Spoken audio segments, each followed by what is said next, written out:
Bonjour les amis, on est le 6 avril 2025, manifestation contre le génocide à Paris, là. Urgence Palestine.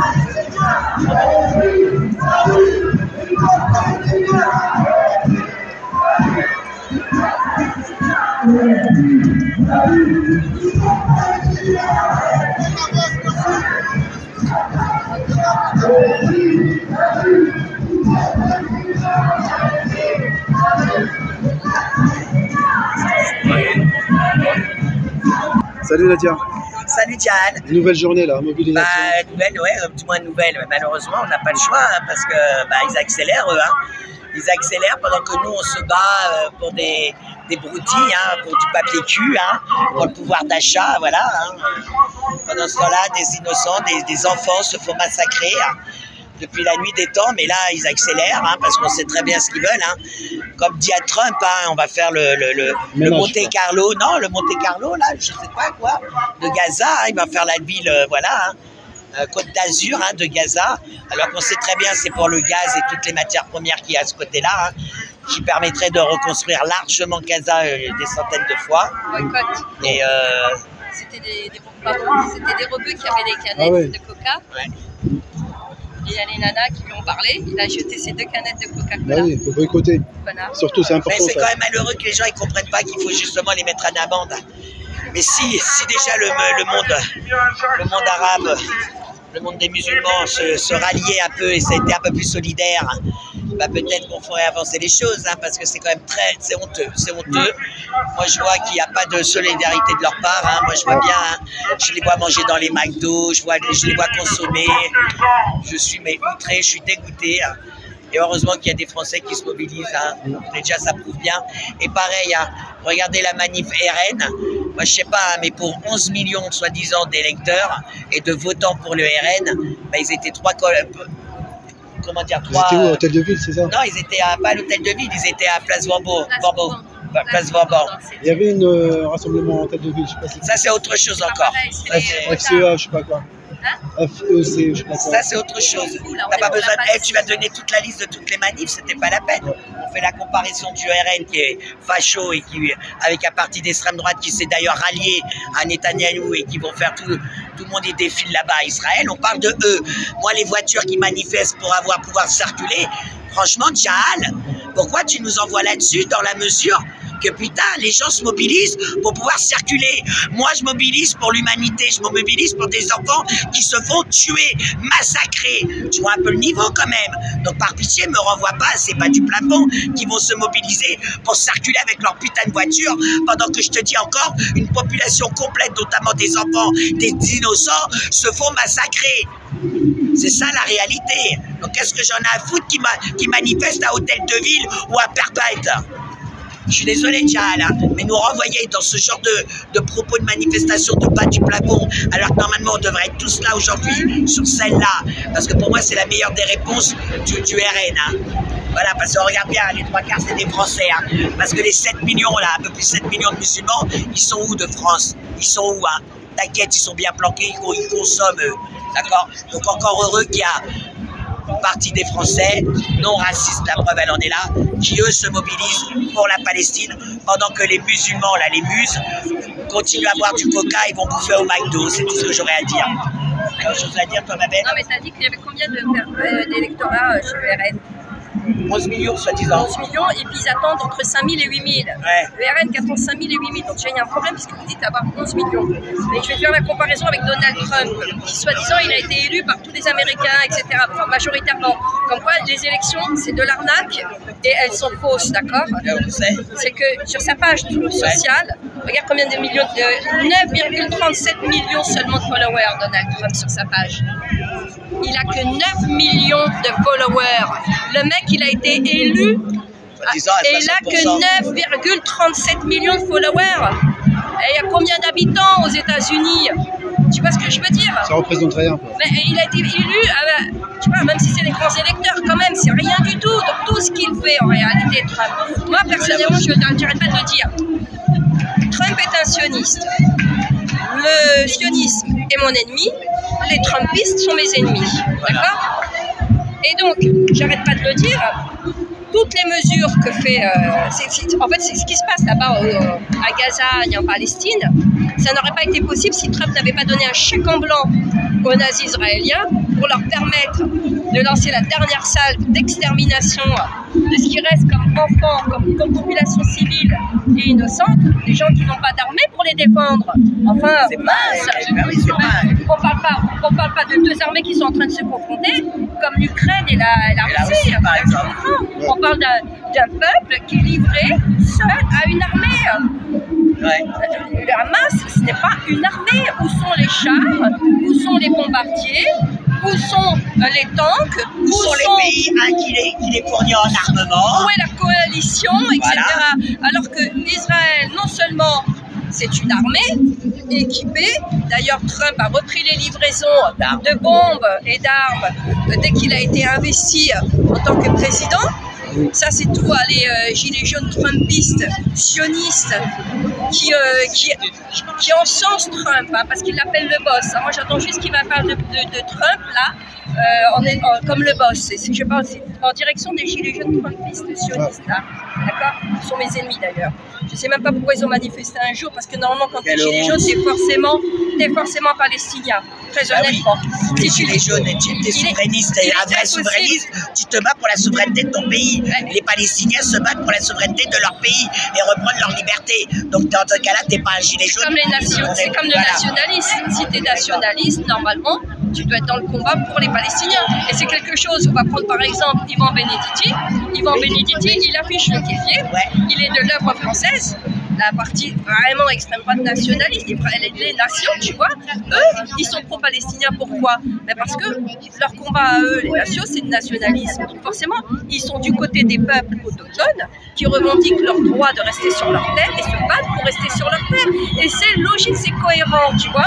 Alors que les autres, par exemple, le renoncement national, lui, il est totalement, c'est pas du tout un parti nationaliste, c'est un parti antinationaliste. Donc il faut se poser des questions un petit peu, les amis, sur ça. Bon, moi, c'était surtout par rapport à tous ces pays arabo-musulmans. On en avait parlé tout à l'heure, c'est dommage, j'avais un petit monsieur, j'aurais bien voulu qu'on l'interviewe parce qu'il a bondé dans mon sens. On s'est attrapé comme ça, il avait un discours très intéressant. Si je le vois, je te le montrerai, Jalal. Mais pourquoi il n'y a pas des manifestations en Algérie, au Maroc, en Tunisie, en Égypte, en Arabie Saoudite, dans tous les pays musulmans? Pourquoi il n'y a pas des manifestations comme il y en a eu en Irlande, comme il y en a ici en France, comme il y en a eu... Tu es besoin de me connaître comme ça. Ouais, toi comme ça. Non mais c'est vrai. Non mais toi comme ça sinon. Pourquoi il n'y a pas des manifestations? Non mais surtout de boycotter. Moi j'étais choqué en Algérie, ils boivent le coca. Normal. C'est pas normal quoi. Donc, tu vois le problème, il n'y a pas que les dirigeants. Il y a les arabo-musulmans. Moi je te dis, hein, ils commencent à me gonfler. Hein. J'ai honte pour eux. Hein. C'est la faillite du monde, la faillite morale du monde arabe déjà d'une part. Mais c'est pas la peine de nous faire leur cinéma.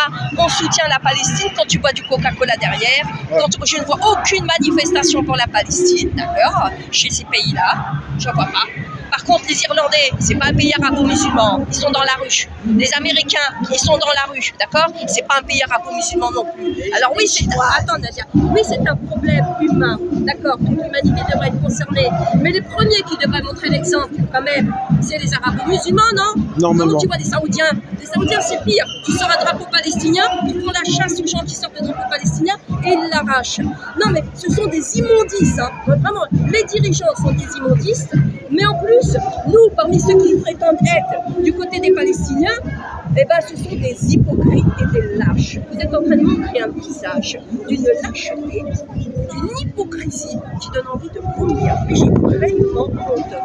À un point que je pense que je vais changer mon nom, mon prénom, je vais adopter une autre origine, et puis même, pourquoi pas une autre religion, parce que je ne veux plus être assimilée à vous tellement vous me faites tort. Enfin, je dis ça, c'est un trait exagéré, mais c'est pour montrer la colère que j'ai aujourd'hui, parce que quand je vois sur les Champs-Élysées à faire vos courses, à aller fréquenter les grands magasins, dont on sait certains milliardaires envoient de l'argent pour soutenir un régime sioniste, donc pour fracasser sur un peuple d'innocents, vous donner envie de vomir. Franchement, pour moi, vous êtes la faillite morale du monde arabo-saoudite. Où que vous soyez. Parce que dénoncer vos dirigeants, c'est une chose, mais que vous, en tant que peuple, vous restez chez vous, devant votre télé, vous continuez à vivre une existence normale, alors qu'on a des enfants, je parle bien d'enfants, de civils, des personnes innocentes, qui ont subi des opérations sans anesthésie, quand elles ne sont pas déchiquetées. Et bien quand je vois cette population arabo-musulmane chez elle, qui continue à mener son existence normale, et tu vas prendre qu'ils consomment même du Coca-Cola, d'accord? J'ai envie de vomir. Moi, cela, c'est le premier que j'attaque. Ah mince, c'est dommage, j'avais un monsieur, je voulais que tu l'interviewes, qui disait la même chose que moi.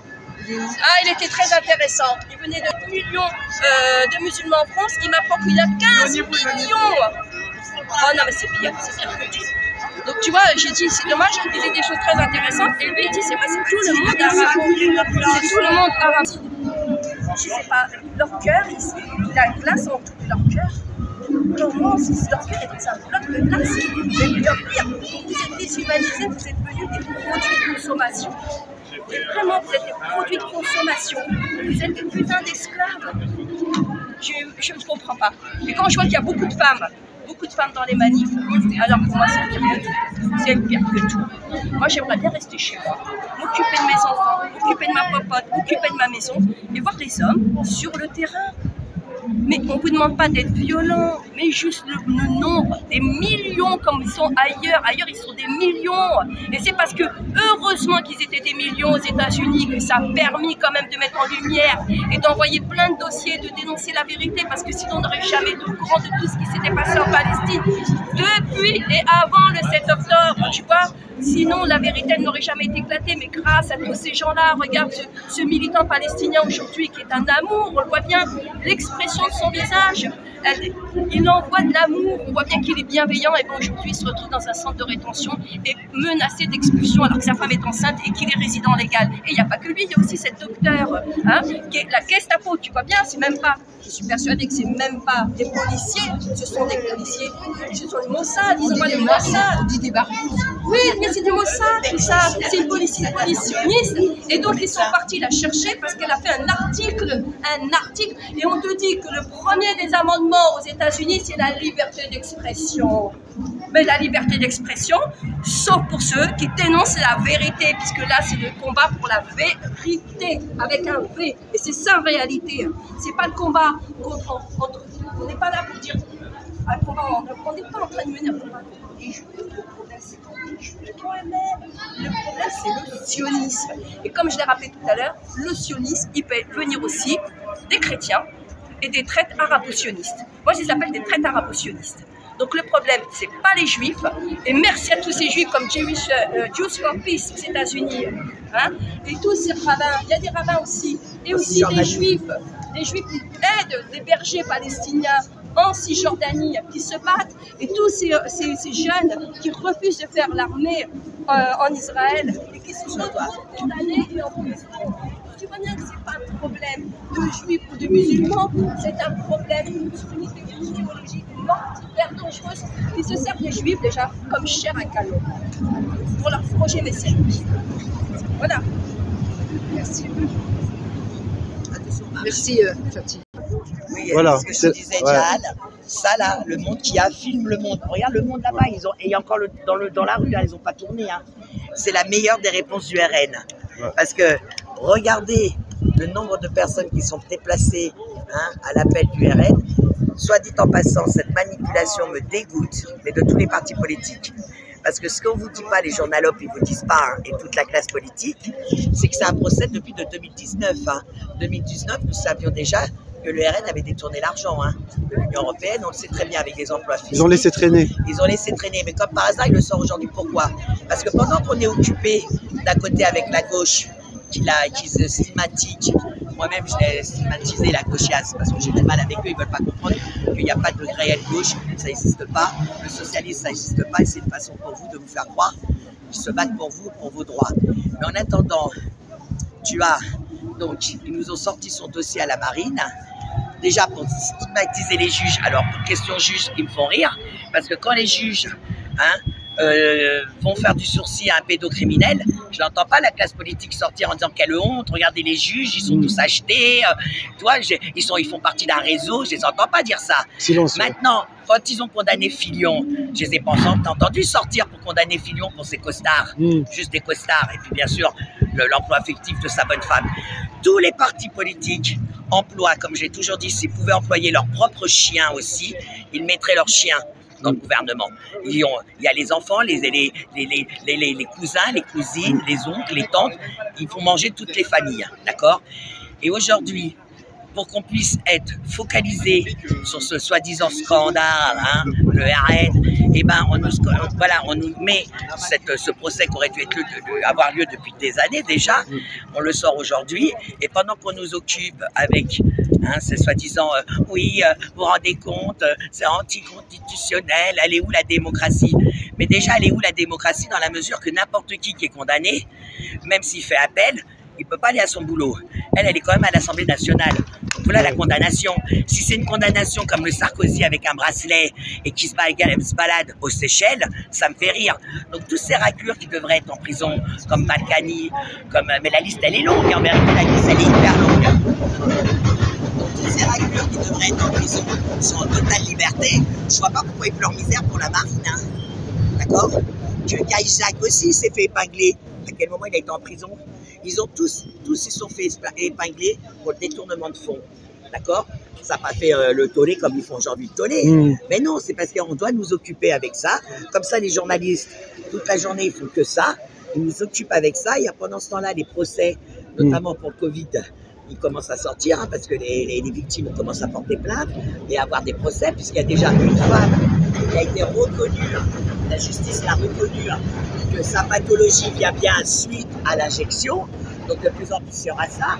Là, tu as des réseaux pédocriminels qui viennent de tomber, des gros réseaux, il y a un truc monstrueux qui vient de tomber. Il y a énormément de choses. Mais les journalopes vous occupent avec le RN, voilà. Et c'est pour ça qu'on vous met le RN devant. Et ça occupe tout le monde. Ça fait sortir, oui, on est contre le fascisme. Non, le fascisme, tu en as à tous les étages. Tu sais, pour moi, le pire, et ça aussi, ça me dégoûte, parce que pour ceux qui dénoncent le racisme, jamais dénonceront le plus grand racisme mondial, c'est le racisme du pauvre. C'est le racisme du mec populaire, d'ouvrier. De classe, quoi. La classe ouvrière. Ça, c'est le premier racisme et mondial. Parce que le pauvre, on le considérera jamais comme un banquier ou comme n'importe qui. Il aura toujours une place intérieure. Ouais. D'accord? Alors qu'on a besoin des ouvriers, d'accord? Ce qui fait tourner le pays, c'est sûrement pas le banquier qui fait tourner le pays. Hein. Le banquier, lui, vient prendre votre pognon de vous, l'ouvrier, qui fait tourner le pays. Et pourtant, je pensais qu'avec le Covid-19, on aurait compris ce qui vraiment fait tourner le pays, hein, et qui on n'a pas besoin. Ouais. Ben, malgré ça, ben non, ça n'a pas suffi. Donc moi, je veux dire, pendant qu'on s'occupe de la fausse politique, attention derrière toi, pendant ce temps-là, eh ben, ils ont intensifié les massacres, ils ont intensifié les bombardements. Actuellement, c'est encore une fois, c'est aussi les chrétiens, parce que moi, vous savez, ceux qui me suivent savent, moi je crois en mon seul et unique créateur, voilà, ma religion des hommes, je la laisse à eux. Mais en attendant, je porte aussi la parole des chrétiens, de ces pays-là, des chrétiens du Moyen-Orient, du Proche-Orient, parce que sachez qu'en Syrie, actuellement, les chrétiens, ils sont en train de se faire laminer comme c'est pas permis, ils se font bombarder. Ils font la même chose qu'ils ont fait en Palestine et à Gaza. Ils ont bombardé les églises avec les fidèles à l'intérieur. Ils s'étaient planqués dedans pour justement, pensant qu'ils allaient être protégés, puis ils n'ont pas été protégés. Au Liban, ils ont fait pareil. Donc en réalité, souvent quand on nous renvoie à la guerre de religion avec par exemple les musulmans, je dirais alors dans ces cas-là, c'est vraiment une guerre de religion, mais de toutes les religions. Le sionisme attaque vraiment toutes les religions, et notamment les chrétiens. Parce que je vous dis encore, les chrétiens du Proche-Orient, ils se font massacrer, mais ça aussi depuis la nuit des temps. Et quand on me parle de terrorisme, comme les groupes comme Daesh et tout, bon aujourd'hui on sait qui était à la tête de tout ça, mais moi je veux que les gens comprennent bien.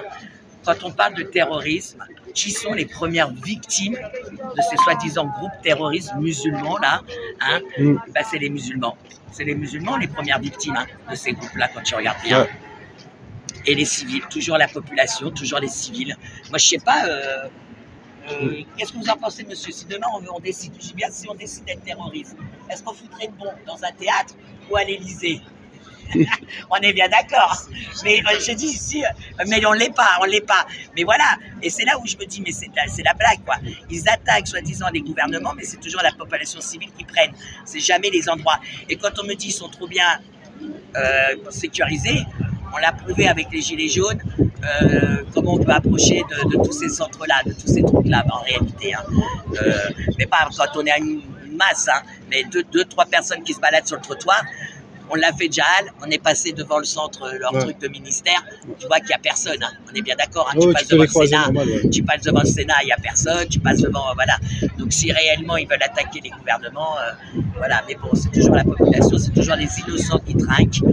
Et tout ça pourquoi? Pour encore une fois, du pognon. On va rejoindre Paty pour de l'argent, parce que c'est tout simplement de la matière première, hein. C'est tout simplement pour le pétrole, le gaz, l'or, les mines, voilà, la matière première, le sol.